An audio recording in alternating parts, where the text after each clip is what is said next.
काबू करना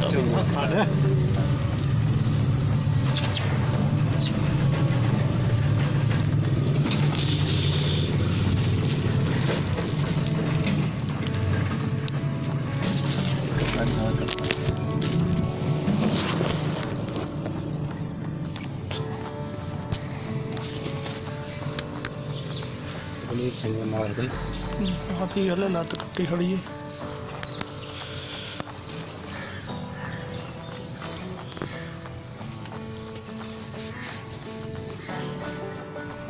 उत्ते चढ़ गई साइड ते हो गए ना चढ़ी खड़ी टूटी रात ते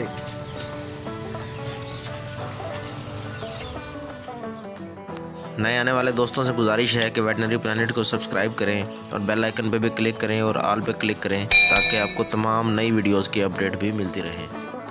जानवर की टांग पे चढ़ाने के लिए प्लास्टर जो यूज़ होता है उसको प्लास्टर ऑफ पेरिस बैंडेज भी कहा जाता है या जिप्सोना बैंडेज भी कहा जाता है।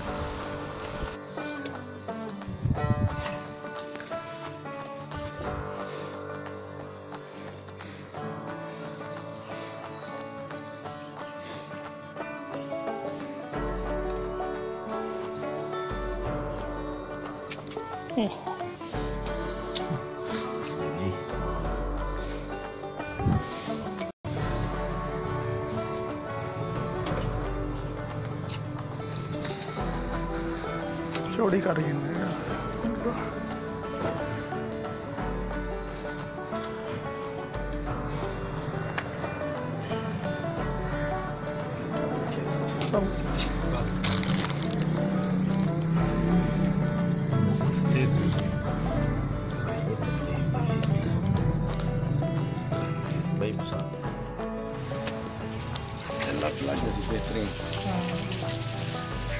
प्लास्टर ठीक है ना पे थी ना फायदा जरा सुता था।